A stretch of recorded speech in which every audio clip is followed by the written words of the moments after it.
안녕하세요. 서울에서 미술학원을 운영하고 있는 40대 중반 여자입니다. 전 평소에 뿌린 만큼 거둔다는 말을 좌우명처럼 삼고 살고 있어요. 콩 심은데 팥이 나지 못하듯이 타인에게 자신이 베풀고 나눈 만큼 대접을 받는 법이라고 생각하거든요.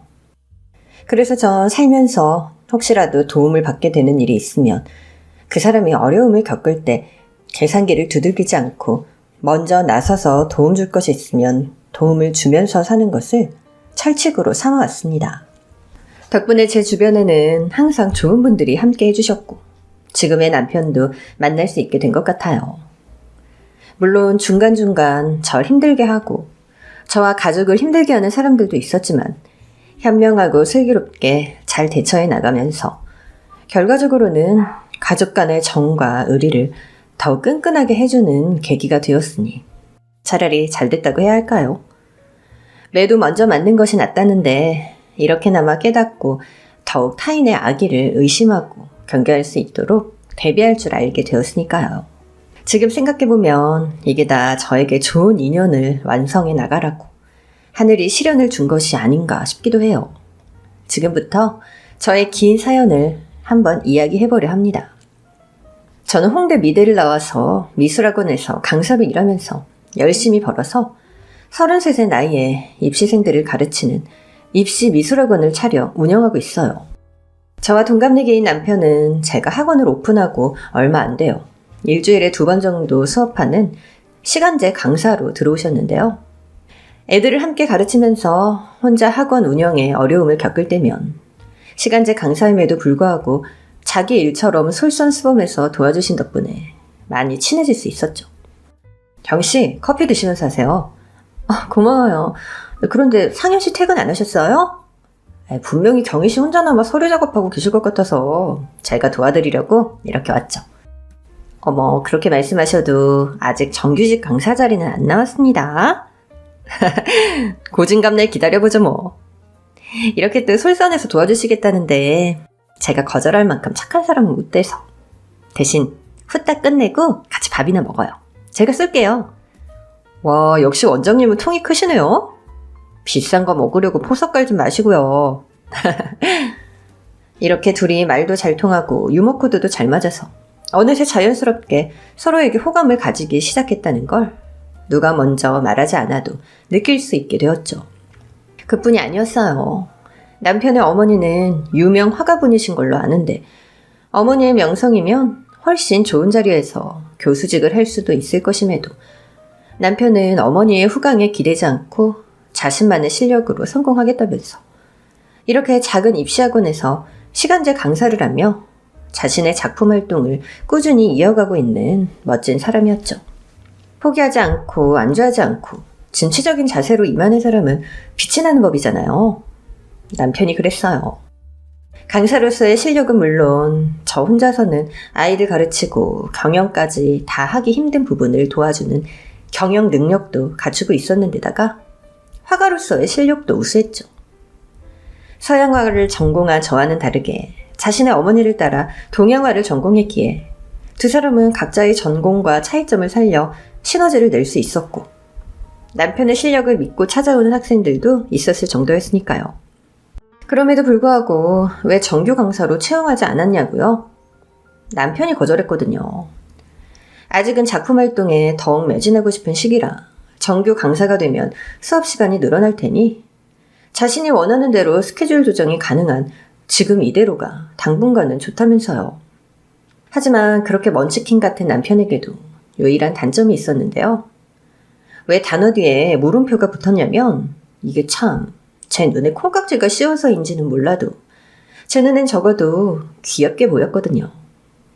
그런데 그것도 가끔은 저마저도 감당이 어려울 정도로 오글오글 거릴 때가 있었으니 장점이기도 하고 단점이기도 했죠. 뭐 귀엽다는 사실은 변하지 않았지만요. 무슨 눈이 이렇게 많이 와? 치우기 힘든데. 이게 진짜 난감하다니까요. 내릴 때 치우면 또 쌓이고 다 내리고 나서 치우려고 하면 굳어서 힘들고 애들 학원 들어오다가 미끄러지진 않을지 너무 걱정이에요. 그래요? 전 눈 내리면 너무 좋던데. 눈 좋아하시나 봐요. 하늘하늘 가벼우면서도 차가운 게 꼭 사람 마음 같잖아요. 진심을 나누었다고 생각하면 금세 또 풀풀 날아가 버리고, 살갗에 닿기만 해도 너무 차갑고 시려서 깜짝깜짝 놀라다가도 또 금세 내 체온에 동화되어 녹아내리는 게, 강 선생님, 미술 강사가 아니라 시인이 되셨어야 될 것 같은데요? 그래요? 물론 낭만적인 해석도 좋은데요. 적을 치워야 하는 저를 좀 생각해 달라고요. 인생은 현실이잖아요. 아니면 눈 좋아하시는 강 선생님이 치워주시면 되겠네. 굳이 일부러 사랑선으로 옮길 필요 있나요? 날이 따뜻해지고 봄이 오면 눈도 녹을 텐데. 그러니까 그 전에 애들 들어오다 딱딱하게 언 바닥이 미끄러지잖아요. 그래서 내가 치워야 된다니까요? 지금 눈 치우기 싫어서 딴소리 하는 거죠. 그럼 원장님이 봄이신가 보네요. 제 마음도 사르르 녹이는 따사로운 봄. 세상에 내가 진짜 미치겠네. 아휴, 갑니다 가요. 오늘도 눈 쓰는 건 내 몫이지 뭐. 이런 식이었죠. 저와 남편은 성격조차도 반대였어서 지독한 현실주의자의 냉철한 성격인 편인 저와는 다르게 남편은 소위 말하는 굴러가는 낙엽에도 눈물 짓는 소녀 감성을 가진 사람이었어요. 감수성이 정말 풍부해서 슬픈 영화라도 보는 날엔 얼굴이 퉁퉁 붓도록 울고, 이렇게 사소한 것 하나하나에 의미를 부여해서 시처럼 읊고는 했죠. 보다 보니 그런 오글거리는 면조차 귀엽고 사랑스럽게 느껴졌으니 저도 콩깍지가 단단히 씌었나 봐요. 그렇게 장장 5년이라는 시간을 만난 저와 남편은 남들 다 한다는 다툼 한 번 없이 평화롭고 예쁜 연애를 이어가다가 드디어 결혼을 결심했습니다. 이미 둘 다 나이가 30대 후반이라 결혼을 생각해야만 하는 나이였던 데다가 어차피 해야 한다면 이 사람이다 라는 생각이 서로에게 있었던 것 같아요. 누가 먼저 사귀자고 한 적도 없는데 자연스럽게 사귀게 되었고 사랑하게 되었고 결혼 이야기도 자연스럽게 오고 가는 사이가 된 거죠. 그렇게 전 결혼을 위해 남편의 집안 식구들께 인사를 드리는 자리를 마련했어요. 예비 시부모님께서 집으로 초대해 주셨고, 솔직히 말하면 남편이 어머니의 후광을 부담스러워하는지라 말은 대놓고 못했지만 전 그분의 오랜 팬이었죠. 한때 이 길이 맞는 건가 방황하던 절 다시 화가의 길로 이끌어주고 그 꿈을 공고히 다질 수 있게 해준 것이 바로 강화백님의 전시회였으니까요.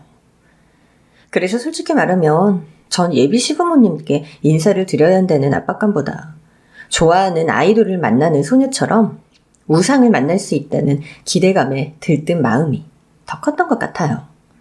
안녕하세요. 전 최상현 씨와 결혼을 전제로 교제 중인 이경이라고 합니다. 아유, 귀청 떨어지겠네. 아주 그냥 씩씩한 여장군을 신부감으로 데리고 왔네. 죄송합니다. 제가 평소에 강화백님 오랜 팬이었어서요. 존경하는 하백님을 만날 수 있다는 생각에 너무 들떠서 오바했나 봐요. 예? 경희씨, 나한텐 그런 말 안 했잖아. 그야 상현씨가 어머니 이야기하는 거 부담스러워하니까. 아직 결혼도 안 했는데 벌써 어머니야? 제가 너무 오바하나요? 성질 급하다는 소리 자주 듣습니다. 난 상현이 제가 어릴 때부터 웬만한 여자애들보다 눈물도 많고 애가 워낙 여려서 대체 저 반푸디 같은 걸 누가 데려가나 했는데 아주 천상배필을 만났네. 아주 마음에 들어. 이 결혼 허락할게. 아싸! 시어머니는 정말 호탕하고 열린 분이셨어요. 여자가 배움의 기회를 얻기 워낙 힘들던 그 시절에 그림을 배우고 싶어서 스스로 고학생으로 지내며 악착같이 배우고 익히고 그려서 지금의 이 자리까지 올라오신 분이니 남다른 기계를 가진 분이셨죠. 거기다 지금 집안의 부흥을 이끌어낸 것도 강화백님의 능력과 재능 덕분이었죠.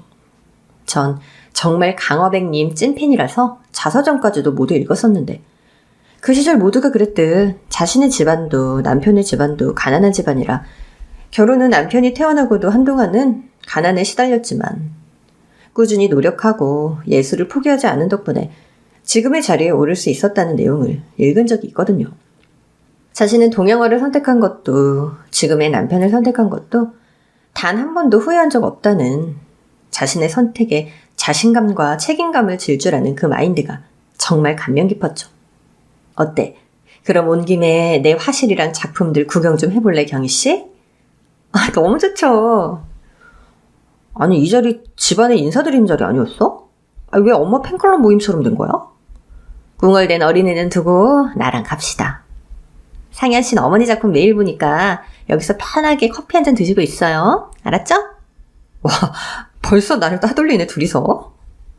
그렇게 전 어머니의 배려 덕분에 화기애애한 분위기에서 평생 존경하던 화백님의 작업실을 직접 구경하고 미공개 작품까지 보면서 눈호강을 할 수 있었어요.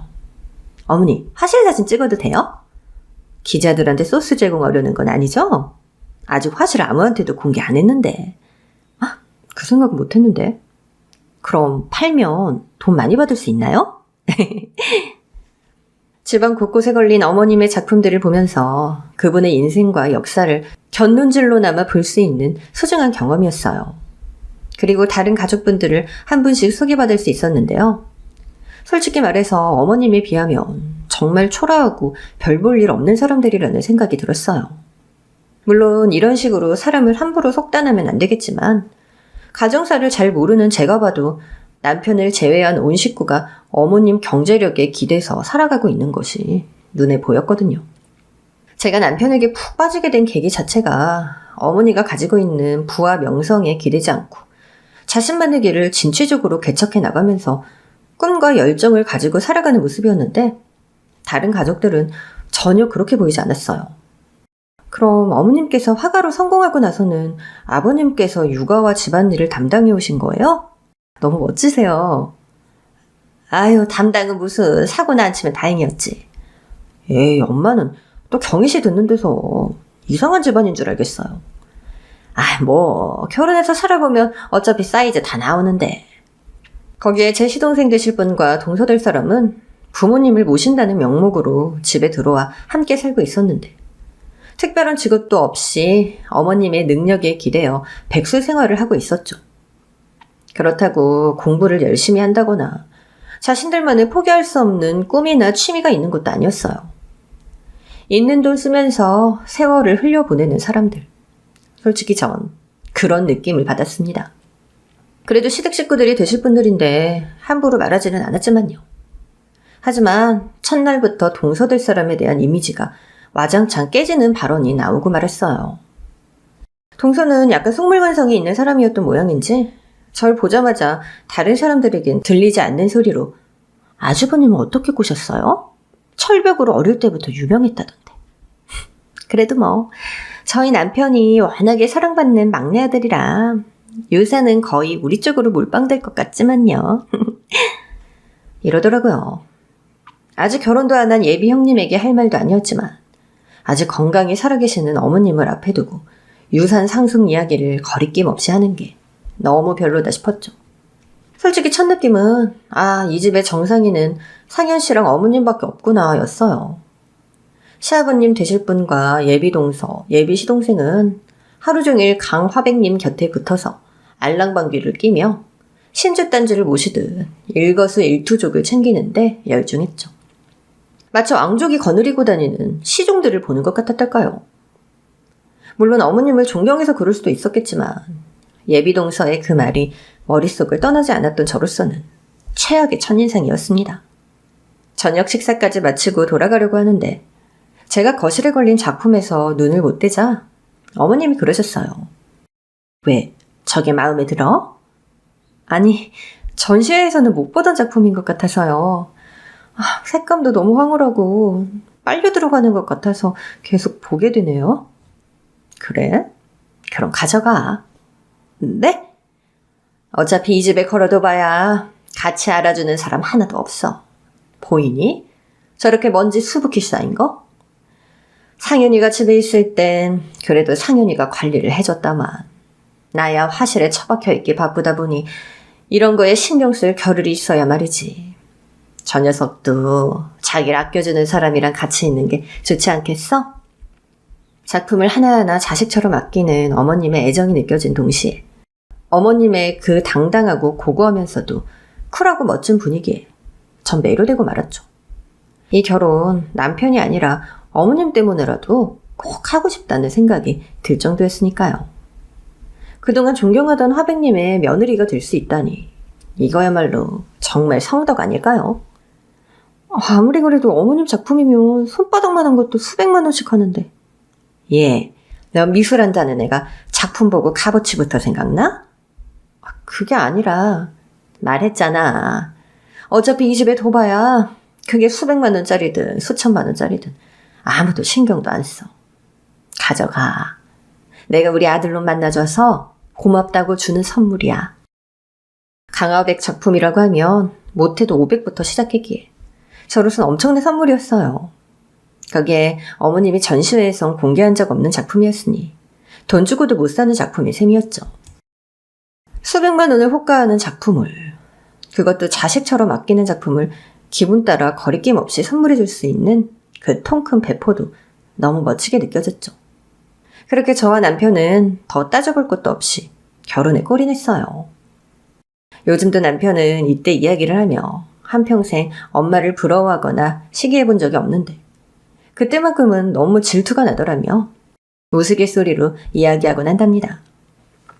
남편은 저와 만나기 전부터 일찍 자신의 화실을 가지고 싶어서 독립을 했고 이제 와서 다시 시가에 들어가기엔 식구들이 이미 많아서 복잡한 건 싫으시다며 어머니가 쿨하게 거절했기 때문에 제가 남편의 화실이 있는 집으로 이사해서 신혼살림을 꾸렸죠.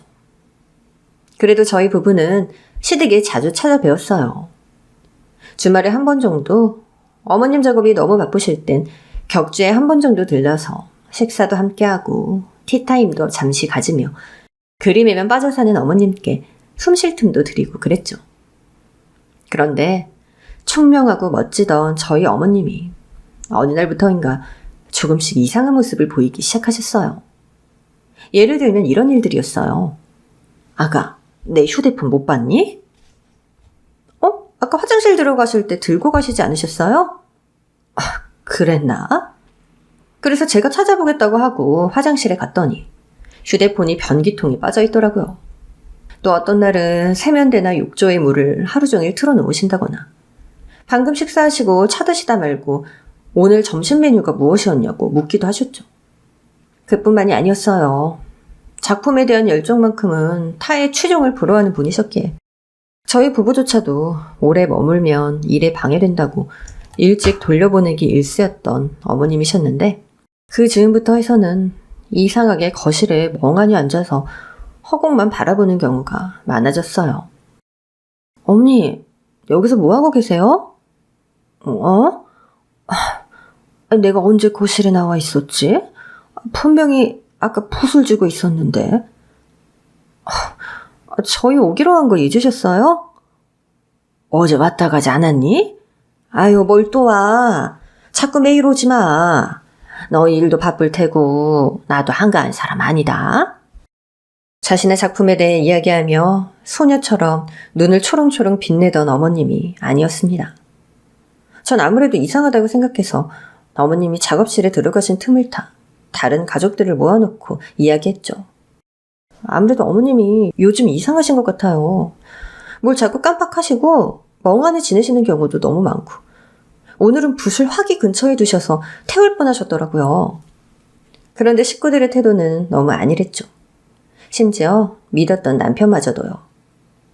원래 이 나이 되면 깜빡깜빡 하는 거야. 내가 늙어서 기능이 떨어지는 걸 병 걸린 사람 취급하면 기분 나쁘지. 그러게 말이에요. 형님, 일주일에 한 번이나 오실까 말까 하시잖아요. 매일같이 사는 우리가 이상한 걸 못 느꼈는데 혼자서 너무 오버하면서 유난 떠시는 거 아니에요? 그래 여보, 나도 잘 모르겠던데. 당신이 너무 걱정이 많아서 그래. 엄마 걱정하는 건 좋지만 스트레스 돼. 편하게 생각해. 다들 안전 불감증이라는 말도 몰라요? 사고가 왜 나고 왜 암 같은 걸 늦게 발견해서 손을 쓸 수가 없는 건데요. 이런 건 좀 유난을 떨어야 되는 거란 말이에요. 당신도 실망이야. 다른 사람도 아닌 어머님 일을 그렇게 얼렁뚱땅 쉽게 넘기려고 하다니. 전 버럭 소리를 지르고는 어머님의 화실로 뛰어들어가 영문도 모르고 어리둥절해 계신 어머님의 손을 이끌고 지금 당장 진료를 받을 수 있는 가장 가까운 병원을 수소문해서 달려갔죠. 어머님의 증상을 설명드리고 이런저런 검사를 받았고 검사가 끝났나 싶었더니 의사 선생님께서 너무 안 좋은 표정으로 나오시더라고요. 치매 초기인 것 같습니다. 일단은 정밀검사를 해봐야 정확한 결과를 알 수 있겠지만 초기는 초기인데 조기 발견이 안 돼서 중기 직전으로 진행된 상태로 보여집니다. 일단 3일 후에 예약을 잡아둘 테니 정밀검사를 앞이 흐리게 전멸되면서 의사 선생님이 뭐라고 하는지 아득히 멀리 들리더라고요. 정말 청천벽력 같은 소리였습니다. 아직도 이렇게 그림에 대한 열정이 넘치시는 우리 어머님이 치매라뇨. 충격을 받은 전 말도 제대로 못한 채로 어머니를 모시고 돌아와 시댁 식구들에게 이 사실을 알렸어요. 남편 역시 큰 충격을 받은 듯 입만 뻐끔대면서 아무 말도 못했지만 다른 가족들의 반응은 제가 생각했던 것과 너무나도 달랐습니다. 누구보다도 어머님을 걱정해야 할 사람들이 마치 다른 것을 걱정하는 듯한 태도를 보였죠. 어쩌지? 치매 간병은 보통 일이 아니라던데. 난 못해? 나한테 시킬 생각하지 마. 입주 간병인을 드리는 게 어떠냐? 전 싫어요, 아버님. 모르는 사람이 집에 왔다 갔다 하는 것도 싫고. 그럼 네가 할 거야? 대책도 없이 다 싫다고만 하면 어떡해? 그랬습니다. 저와 남편을 제외한 나머지 가족들의 태도는 어머님이 치매에 걸리신 것에 대한 슬픔이나 걱정보다는 앞으로 치매 환자를 돌봐야 한다는 난감함과 귀찮음이 더 큰 것처럼 보였죠. 그리고 딱 그날을 기점으로 어머님 뒤를 시종처럼 졸졸졸 따라다니며 알랑방귀를 끼워대던 세 사람. 그러니까 아버님과 시동생, 동서의 태도가 손바닥 뒤집듯 바뀌어버리더군요. 어머님이 걱정되었던 저와 남편은 이틀 간격으로 해서 전보다 더 자주 시댁에 찾아뵈었고 어머님께서 건강하실 때와는 완전히 달라진 식구들의 행동에 경악할 수밖에 없었습니다. 단편적으로 예를 들어봐도 이 정도 수준이었죠. 아가 밥 안 차리냐? 어머니 이제는 자기 밥 먹을 시간도 기억 못해서 어떡해요? 11시에 배고프다고 하도 성화하셔서 식사 차려드렸잖아요. 동서 지금 오후 5시야. 점심을 일찍 드셨으니까 배가 일찍 고프실 수도 있지. 아니 요즘은 그림도 안 그리고 하루 종일 거기 앉아서 멍하니 있기만 하는데 무슨 놈의 배가 그리 자주 고프대요? 밥 차리는 사람 힘든 건 생각도 안 해요? 동서 말이 심하잖아. 아무리 편찮으시다지만 어머님에게 그게 무슨 말버릇이야? 그럼 형님이 차려주시던가요. 벌써부터 이러는데 나중에 진짜 어쩌려고. 몰라. 나 못해. 친구들이랑 약속이 있어서 나가니까 사 먹이시든지 차려주시든지 알아서 하시라고요. 그렇게 어머니 걱정되고 그러면 형님이 하시면 되겠네. 그래요, 형수님. 이참에 이 집에 들어오실래요? 이 사람이 워낙 몸이 약하고 그래서 아무래도 치매 간병은 좀 힘들 것 같아서 우리는 그만 분가하려고 하거든요. 평소에 워낙 두 분 사이도 좋으시고 하셨으니까 형이랑 형수님이 앞으로 돌봐주시면 되겠네. 그치. 내가 뭐 자기도 시종인 줄 알아. 제가 무슨 밥 차리는 기계예요? 상전처럼 앉아서 밥 타령이나 하게? 여보, 그만하고 나와. 모임 늦겠다. 암튼 저하고 신랑은 나갔다 올게요. 그때 돼서야 밖이 소란스러워 깨신 모양인지 덜뜬 눈으로 시아버지가 어슬렁 나오시더라고요. 아버님, 오랜만에 어머님 모시고 외식이나 하러 가실래요? 제가 모실게요. 서방님은 동서하고 같이 무슨 모임이 있다고 방금 나갔거든요. 내가 미쳤냐? 치매 환자를 데리고 외출을 하게? 쪽팔릴 일이라도 생기면 어째? 그 이전에 무슨 사고를 칠 줄 알고 치매 환자를 밖으로 데리고 나가? 아서라. 데리고 나가려면 너나 같이 가. 난 빼줘라. 귀찮은 일 만들기 싫으니까. 에휴, 여편네 진짜. 한평생 그 더러운 성질머리로 사람 고생을 그렇게 시키더니 마지막까지 곱게 죽지도 않고 병에 걸려서는 지랄 엽차기를 하네. 요양원에 처넣든가 해야 젖골 안 보고 살지 내가. 에휴, 속 시끄러워서 내 수명이 줄어들 판이야. 정말 너무들 하시죠. 어머님의 증세는 날이 갈수록 악화되었어요. 약을 제때 시간에 맞춰 드시게 해야 병세가 진행되는 걸 조금이라도 늦출 수 있는데 시댁 식구들 중에 어머님의 건강 회복에 관심 있는 사람은 아무도 없었습니다. 제가 갈 때마다 약봉지 속 약 남은 것을 체크하고 잔소리를 하니 나중엔 아예 쓰레기통에 갖다 버리더군요. 이 정도면 노인학대 아닌가요? 어머니가 식사하시면서 음식물을 쏟거나 식사하시던 도중에 멍해지셔서 침을 질질 흘려도 누구 하나 닦아주고 씻겨주는 사람이 없었고, 오히려 어머니가 제대로 알아듣지 못하는 상태라는 걸 악용해 면전에 대놓고 욕이나 하지 않으면 다행이었죠. 에이, 진짜 또 질질 철리고 앉아있네. 아유, 밥맛 떨어지게 진짜. 에이, 아가, 내가 네 시애미밥 따로 차리라 안 했냐? 아, 형님이 구태여 어머니도 식탁에서 드셔야 한다면서 난리쳐서 그런 건데 왜 저한테 그러세요? 그 더럽게 어질러 놓은 건 형수님이 치우셔야 됩니다. 그렇게 멋지고 빛나던 우리 어머니, 자신의 모습을 스스로 보게 된다면 얼마나 가슴이 찢어지고 아프실까요?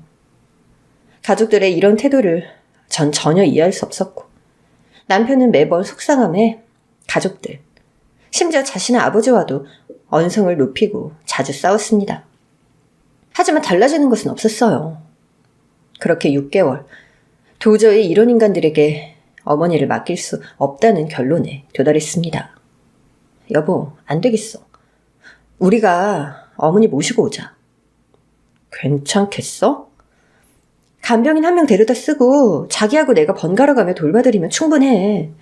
지금 저 집 식구들 어머니 약도 제대로 안 먹이고 일부러 어머니 잘못되라고 고사 지내는 분위기 같아서 나 너무 속상하고 불안해. 그렇게 저와 남편은 어머니를 모시고 집으로 왔죠. 어머니가 건강하실 땐 유산 타령만 하던 시동생과 동서도 어차피 치매 걸린 노인네, 방금 자기가 먹은 것도 기억 못하는데 옆에서 돌보는 게 누군지 어떻게 알겠어 하면서 좋다고 저희에게 떠넘겼고, 저희가 어머니를 모시러 가기로 한 날에는 아예 어머니 짐은 하나도 안 싸놓고 자기들 해외여행 준비를 하고 있더군요. 아, 놓치는 오줌 냄새, 똥 냄새 질려 죽겠어. 이번엔 어디로 간다고? 아버지 투어 경기 보고 싶다고 저번부터 말씀하셨잖아요. 제가 스페인 티켓 7박 8일로 끊어놨죠. 아이고, 우리 아들 며느리밖에 없네. 정말 상종 못할 인간들이라는 생각이 들더군요. 저의 이상했던 첫인상이 틀리지 않았던 거라고 속으로 생각하면서 전 어머니를 모시고 왔습니다. 저나 신랑이나 몸은 좀 고되어졌지만 마음이 편한 날들이 이어졌어요. 다만 둘 다 일을 하다 보니 어머니를 24시간 보살필 순 없어서 간병인을 고용했는데 자식만큼 정성껏 돌보지는 못하는 게 현실이라 가끔 사고도 났죠. 뭐라고요? 저희 어머니가 어디 경찰서에 계신다고요? 제가 며느리예요. 제가 지금 바로 갈게요. 이렇게 잠깐 한눈판 사이에 어머니가 사라져 길을 잃고 헤매다 경찰서에 인계된 것이 몇 번이나 됩니다. 그때마다 저와 남편은 길길이 날뛰며 간병인을 교체했지만 치매가 온 노인은 사실 몸이 큰 아이와 같아서 통제하기가 쉽지 않았죠. 간병인이라고 뭐 일부러 잃어버리고 싶어 잃어버렸겠어요.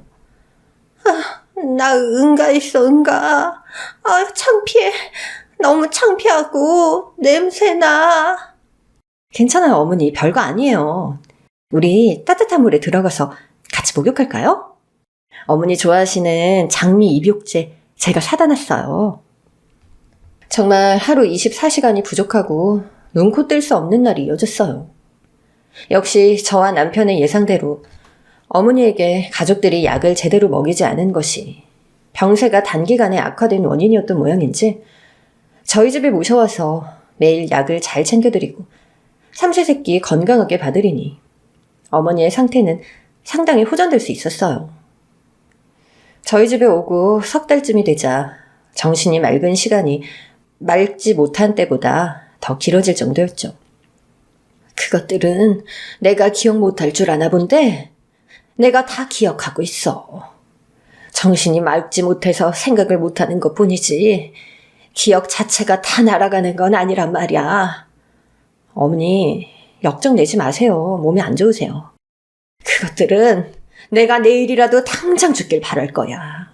어떻게 아들이란 놈이, 남편이라는 사람이, 며느리라는 인간이 날 그렇게 만들 수 있어? 맞습니다. 어머니의 기억은 온전치는 못했지만 가족들에게 당했던 방임과 학대를 어느 정도는 기억을 하고 계셨고, 이렇게 정신이 맑을 때면 그들에 대한 배신감과 분노에 치를 떨면서 울거나 화내기를 반복하셨죠. 그것은 얼핏 우울증 환자의 모습 같기도 했어요.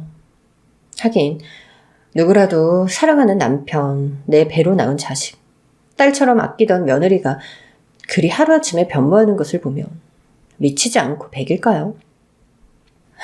내 인생 자체가 거짓이었던 거야. 난 대체 누굴 믿고 살았을까? 어머니, 그런 말씀 마세요. 어머님, 아니 강화백님 곁엔 저와 남편이 있잖아요. 고맙다 얘들아. 일이 병들고 늙어서 쓸모없는 날 거둬줘서. 참 엄마도 그런 약한 소리 하지 마시라니까. 하지만 세상은 참 야속하죠. 저희 부부의 노력에도 불구하고 어머니의 병세는 점점 더 짙어져 갔습니다. 치매약이라는 것이 치매의 진행을 늦추는 역할을 해줄 뿐 아직까지 현대의학으로 완치 방법이 없는 질병이니까요. 거기다 그 집에서 산 6개월 동안 약을 제대로 못 드신 것이 치매가 악화되는 결정적인 원인을 제공했죠.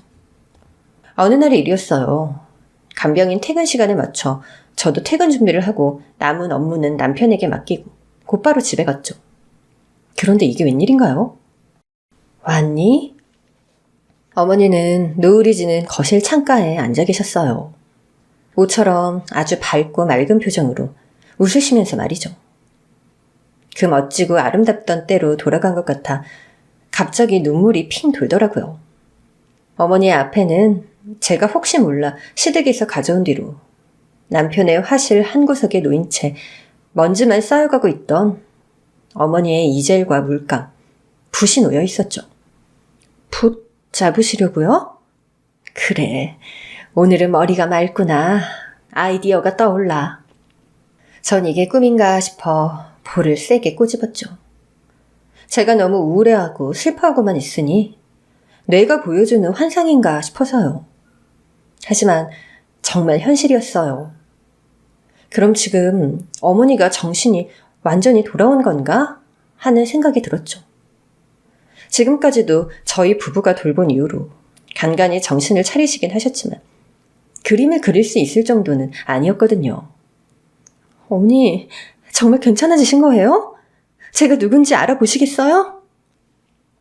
어머니는 팔레트를 주고 물감을 풀기 시작하셨죠.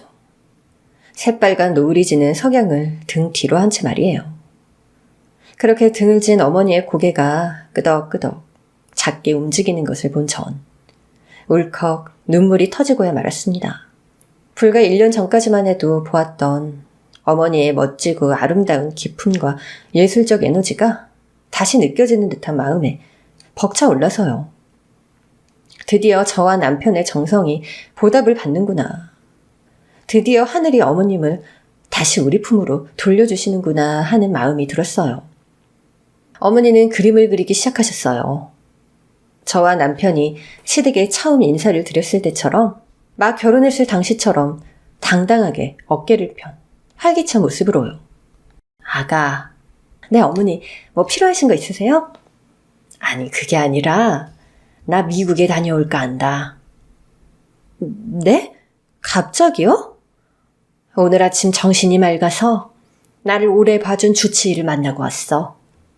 그가 내게 권하더구나. 지금 미국에서 치매 신약 개발을 하고 있는데 지금 심판되는 약보다 진행 속도를 더 늦출 수 있는 약이라고. 임상시험 참가자를 구하는데 내가 거기에 참가해 보려고 한다. 어머니, 아무리 그래도 신약은 무슨 부작용이 있는지 모르는데 너무 위험하지 않을까요? 지금보다 더 위험해봐야 죽기밖에 더 하겠니? 어머니의 말씀에서 저는 깊은 슬픔과 회한을 느낄 수 있었어요. 자신이 정신이 맑지 못할 때 하는 행동들, 믿었던 가족들로부터 당한 모멸과 괴롭힘. 그 모든 것들이 어머니의 가슴 속에 가시처럼 콕 박혀 있는 거겠죠. 마음 같아서야 안전하게 제 곁에 계시라 말씀드리고 싶지만 자신의 의지로 선택하시겠다는데 누가 뭐라고 할 수 있을까요? 이미 참가하겠다고 서류에 사인도 하고 왔다. 내일은 당장 내가 또 제정신으로 있을지 모르니 생각을 할 수 있을 때 해둬야 하지 않겠니? 그럼 저랑 같이 가요, 어머니. 제가 함께 있을게요. 그럴 거 없다. 그래도 혼자 미국에 가 계신다는 건 제가 걱정이 돼요. 예, 넌 벌써 날 거동도 못하는 노인 취급하니? 나도 미국에 친구 정도는 있어. 걱정 마.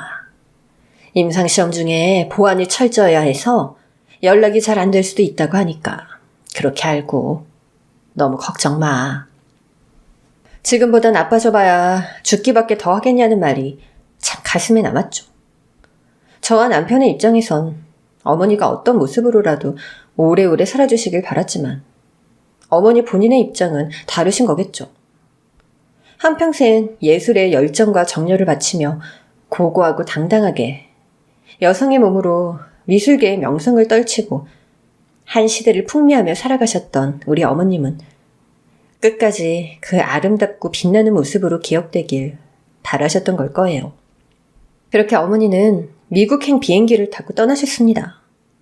어머니의 출국 당일에도 그치들은 그 입을 가만두지 않았어요. 어머니가 요즘은 저희 집에서 약도 밥도 잘 드시고 건강 잘 챙기고 계시다는 걸 몰랐으니 할 수 있는 말들이었겠죠. 가긴 어딜 가? 이 노인네 진짜 농막나더니 가지가지하네. 이러나 저러나 죽는 건 마찬가지인데 못하러 미국까지 돈까지 쓰면서 죽으려고 해? 당신은 그냥 큰며느리 해주는 밥 먹으면서 평온하게 가는 게 가족들한테 돋보가는 길이야. 그런 망언을 듣고도 어머니는 어쩐지 초연한 표정으로 말없이 뒤돌아서셨습니다.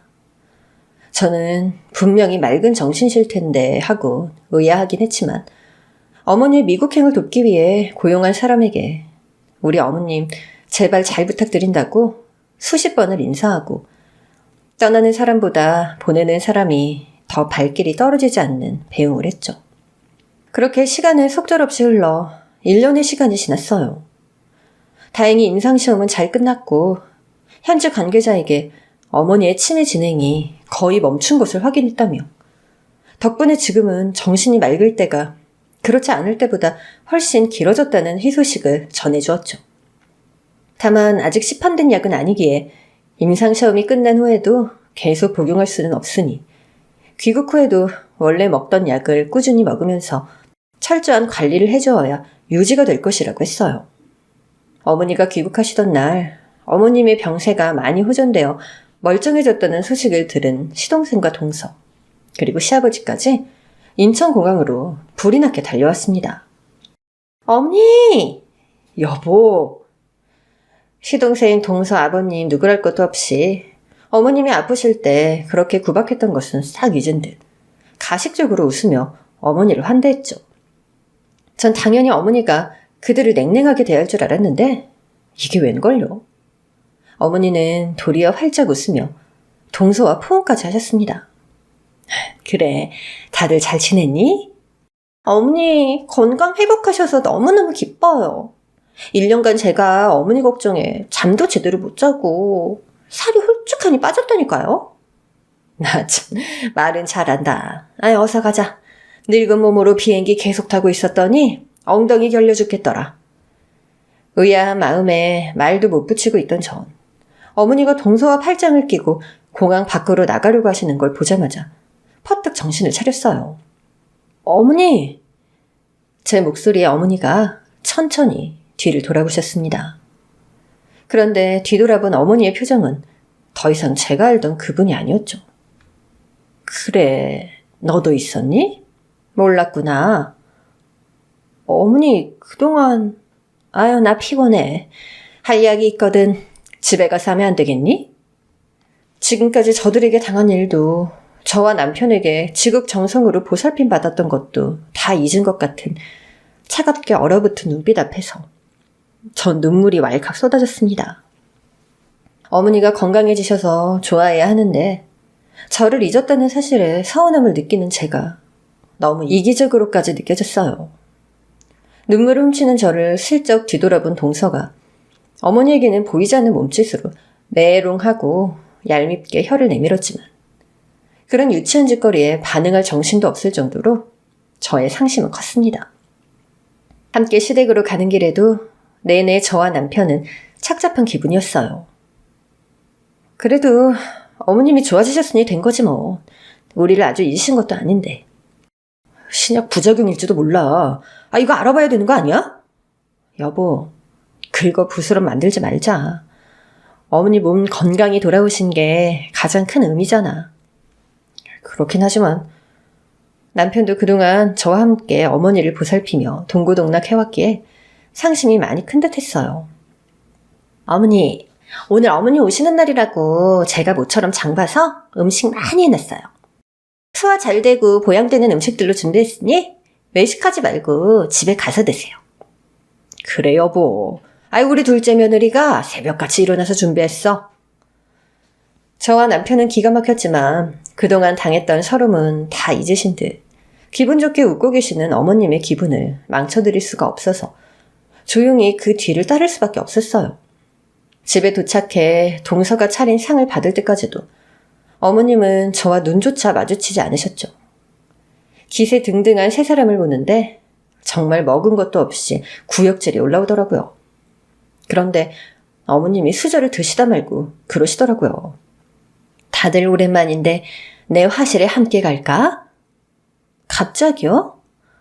그래, 나도 오랜만에 내 집에 돌아와서 밥 먹기 전 붓이라도 한번 잡아보고 싶구나. 그래요, 어머님. 제가 어머님 안 계시는 동안 화실 청소랑 관리 깨끗하긴 했어요. 어머님 귀국 소식에 부랴부랴 했다는 소리를 제가 모르지 않았던 터라 그냥 코웃음만 나왔죠. 그렇게 어머니는 식사 시작 전 온 식구를 데리고 화실에 가셨어요. 오랜만이네, 이 감촉. 어머님은 자신의 붓과 이젤, 그리고 그림 도구들을 그리움에 잠긴 눈으로 바라보시다가 아크릴 물감을 집어 드셨죠. 오랜만에 붓을 드시려나 싶은 마음에 지켜보고 있는데 이게 웬걸요. 물감을 들고 갑자기 돌아서신 어머님은 아크릴 물감을 시동생과 동서, 그리고 시아버지에게 마구 뿌리기 시작하셨어요. 이게 무슨 짓이에요? 내 눈에 들어갔잖아. 이 옆에 내가 미쳤네. 치매 좋아진 거 아니었어? 세 사람은 난리 법석을 떨었고 저와 남편도 경악한 얼굴로 어머니를 말렸습니다. 그도 그럴 게 아크릴 물감은 일반적인 수성 물감과는 달라서 한번 묻으면 지우기가 정말 힘든 종류였거든요. 물론 미술에 대해서 전혀 모르는 세 사람이 이에 대해 알 리는 없겠지만요. 어머니, 진정하세요. 저와 남편의 말소리에 어머니는 조금 진정한 표정으로 입을 떼시더라고요. 이 씹어먹어도 시원찮을 것들. 내가 치매 걸렸다고 다 잊은 줄 알았지? 어림도 없어 이 짐승만도 못한 것들아. 너희가 나를 앞에 두고 언제 죽나 고사 지내면서 산 사람 앞에 두고 죽으면 유산 어떻게 갈라 나눌 건지 대놓고 사람 모욕 주고 멸시한 거 내가 제정신이 아닐 때 나를 어떻게 취급했는지 잊었을 것 같아? 어림도 없어. 난 죽을 때까지, 아니 죽어서도 너희 연놈들이 나한테 한 짓 가슴에 뇌에 새기고 절대 잊지 않을 거야. 금수만도 못한 것들을 가족이라 믿고 먹이고 입히고 재운 내가 제일 미련한 인간이지. 그랬습니다. 어머니는 미국에서 임상시험에 참가하여 치료를 받으시면서 맑은 정신을 오래 유지할 수 있었고 세 사람의 만행을 잊지 않고 이를 갈며 귀국 후 복수를 다짐하셨던 거예요. 뭐하니? 너희 집으로 어서 가자. 배고프구나. 음식에 뭘 탔을 줄 알고 내가 저것이 만든 밥을 먹어. 어머님은 저에게 그렇게 말씀하시며 어서 가자고 하셨어요. 어안이 벙벙한 저와 남편은 서둘러 어머니를 집으로 모시고 왔고 급하게 차린 밥상을 아주 흡족해하며 드시던 어머님은 그런 이야기를 꺼내셨어요. 보다시피 내가 치매가 나은 게 아니야. 아직은 완치법이 없다고 하니까 진행이 늦추어졌을 뿐 내 머리는 계속 늙어갈 거고 병은 조금씩이지만 천천히 진행되겠지. 어머니, 나 너희 앞에서 그런 꼴 2번은 보이기 싫다. 이건 내 자존심 문제야. 서로 피곤하게 살지 말고 날 대한민국에서 제일 비싸고 좋은 요양시설로 보내다오. 요즘은 돈 내면 안 되는 게 어딨니? 어머님, 그게 무슨 말씀이세요? 저희가 모실게요. 그곳에 가면 의사부터 간호사까지 전문 인력들이 날 돌볼 텐데 비전문가인 너희가 돌보는 것보다 나에게도 훨씬 좋은 일이야. 대신 자주 보러 와다오. 늙은이 외로움만 많아지는지 미국에 있던 1년 동안 너희가 많이 보고 싶어서 그것도 한이 되더구나. 어머니의 굳은 의지에 저와 남편도 더는 반대할 수 없었죠. 어머니는 그렇게 최고급 요양원에 입주하셨고 시아버지는 어머님께 이혼당하고 시동생과 동서는 어머니가 요양원 입주하시면서 집까지 팔아버리는 바람에 무일푼으로 쫓겨나는 신세가 되었죠. 들리는 소문으로는 그 나이 때까지 배워놓은 것은 아무것도 없이 어머니의 능력에만 기대 살았던지라 아르바이트나 하며 근근히 생계를 연명한다더라고요. 형님, 제발 한 번만 살려주세요. 남편이 열이 많이 나고 너무 아픈데 병원비도 없어요. 제발요. 네? 어머님이 형님 말씀을 들어주실 거예요. 웃기지 말아요. 내가 왜 당신 형님이야. 전 사람 아닌 것들하고는 상종 안 합니다. 동서와 시동생이 몇 번이나 찾아와서 이렇게 빌고 빌었지만 그때마다 저와 남편은 경찰을 불러 쫓아냈죠. 시어머니는 요양원에 입주하신 후 본인의 막대한 재산을 하나하나 천천히 남편에게 증여하는 절차를 밟고 계세요. 시동생과 동서는 이 사실을 알고 어떻게든 자신들의 몫을 찾겠다며 소송을 걸겠다고 하지만 변호사 선임할 돈도 없는 인간들이 웃기지도 않는 말이죠. 오늘은 일주일에 한 번 어머님을 뵈러 가는 날이에요. 어머님께서 여생을 평온하게 그리고 그리고 싶은 그림 마음껏 그릴 수 있도록 이 사연을 들어주시는 분들께서도 저희 어머님의 행복을 빌어주셨으면 합니다. 오늘의 사연은 여기까지입니다. 오늘 사연이 재미있으셨다면 구독, 좋아요를 꼭 눌러주세요. 안녕!